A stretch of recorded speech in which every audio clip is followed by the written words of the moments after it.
Hi viewers, welcome to our YouTube channel Ramu Gunti. ఈ వీడియోలో మరొక రెండు ఎగ్జాంపుల్స్ మీకు cost and management break even ఎనాలిసిస్లో ఇవ్వడం జరుగుతుంది. ఇవన్నీ కూడా మీరు ప్రాక్టీస్ చేస్తే తొందరగా కూడా మార్క్స్ గెయిన్ చేసుకోవడానికి, ప్రిన్సిపల్స్ గుర్తుండడానికి అవకాశం ఉంటుంది. చూడండి, క్రింది వివరాల ఆధారంగా పీవీ నిష్పత్తి, break even point, margin of safety కనుగొనండి అంటున్నారు. మొత్తం అమ్మకాలు 3,60,000, ఒక యూనిట్ అమ్మకం ధర 100 రూపాయలు, ఒక యూనిట్కు చర వ్యయం 50 రూపాయలు, స్థిర వ్యయాలు 1,00,000 రూపాయలు. అలాగే డి అమ్మకం ధరను 90 రూపాయలకు తగ్గించినట్లయితే మార్జిన్ ఆఫ్ సేఫ్టీ ఎంత మేరకు తగ్గును? ఇది చూడండి, చాలా కీలకమైనటువంటి ప్రాబ్లమే, మీరు ప్రాక్టీస్ చేయాలండి నోట్స్లో. చూడండి, ఫస్ట్ మనం ఏమన్నారు, break even point. Break even పాయింట్కి ప్రిన్సిపల్ ఏంటండి?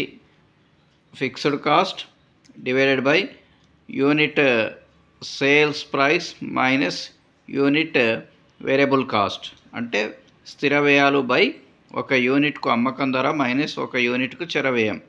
మరి ఇక్కడ స్థిర వ్యయాలు ఎంత ఇచ్చారు? 1,00,000 రూపాయలు బై మనకి అమ్మకం ధర 100 మైనస్ చర వ్యయాలు 50. సో 1,00,000 బై 50 2,000 యూనిట్లు అవుతుంది. సో బ్రేక్ ఈవెన్ పాయింట్ 2,000 యూనిట్లు, యూనిట్కు 100 రూపాయలు చొప్పున 2,00,000. కాబట్టి ఇప్పుడు బ్రేక్ ఈవెన్ అమ్మకాలు 2,00,000 అయినవి. తర్వాత పీవీ రేషియో ఏంటి? S minus V by S into 100. S అంటే సేల్స్ మైనస్ వి అంటే వేరియబుల్ కాస్ట్ చర వ్యయాలు బై ఎస్ అంటే సేల్స్ ఇంటూ 100. సో సేల్స్ మనకి ఎంత వచ్చాయి? 3,60,000 minus variable cost 3,600 into 50 rupees per unit by sales 3,60,000 into 100, that is goes to 1,80,000 by 3,60,000 into 100. PV ratio ఎంత అవుతుంది అప్పుడు? 50% అవుతుంది. సో ఇప్పుడు margin of safety. Margin of safety ఏంటండి? వాస్తవ అమ్మకాలు మైనస్ బ్రేక్ ఈవెన్ అమ్మకాలు. వాస్తవ అమ్మకాలు ఎంత అండి? 3,60,000 మైనస్ బ్రేక్ ఈవెన్ అమ్మకాలు 2,60,000. సో అప్పుడు 1,60,000 అవుతుంది. So margin of safety. డి ఏమడిగారు మనల్ని? అమ్మకం ధరను 90 రూపాయలకు తగ్గించినట్లయితే మార్జిన్ ఆఫ్ సేఫ్టీ ఎంత ఉండాలి? సో మార్జిన్ ఆఫ్ సేఫ్టీ సూత్రం ఏంటండి? వాస్తవ అమ్మకాలు మైనస్ బ్రేక్ ఈవెన్ అమ్మకాలు. సో వాస్తవ అమ్మకాలు ఎంత వచ్చాయి మనకి? 3,60,000 మైనస్ 2,500 యూనిట్లు ఇంటూ 90 రూపాయలు చొప్పున. కాబట్టి so 3,60,000 minus 2,25,000 is equal to 1,35,000. మరి ఇదంతా కూడా మనం రఫ్గా చేసుకోవాలి. అది 1,35,000 ఏబిసిడిలలో ఆన్సర్ మనం కనుక్కోవాల్సి ఉంటుంది. అలాగే ఇంకొక ప్రాబ్లం చూడండి.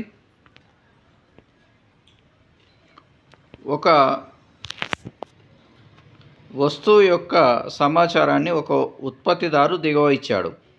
మొత్తం చర వ్యయాలు 30,000, మొత్తం అమ్మకాలు 60,000, అమ్మిన యూనిట్లు 20,000 యూనిట్లు, మొత్తం స్థిర వ్యయాలు 18,000.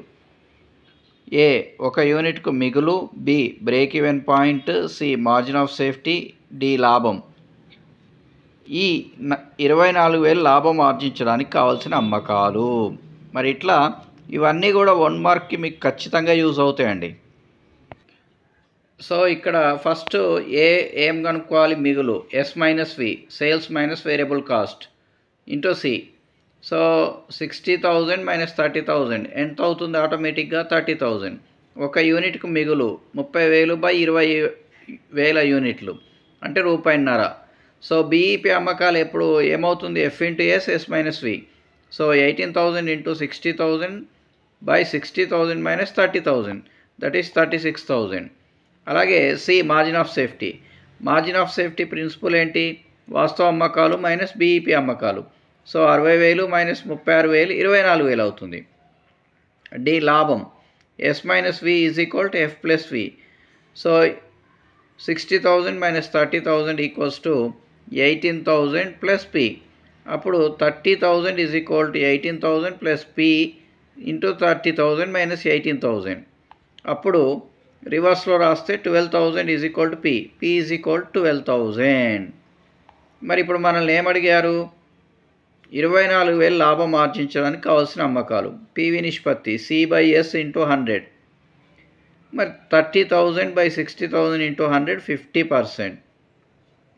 అలాగే S × 50/100 పర్సెంటేజ్ అండి is equal to 18,000 + 24,000.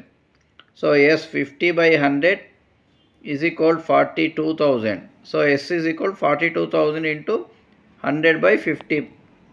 So that equals to 84,000 యూనిట్లు.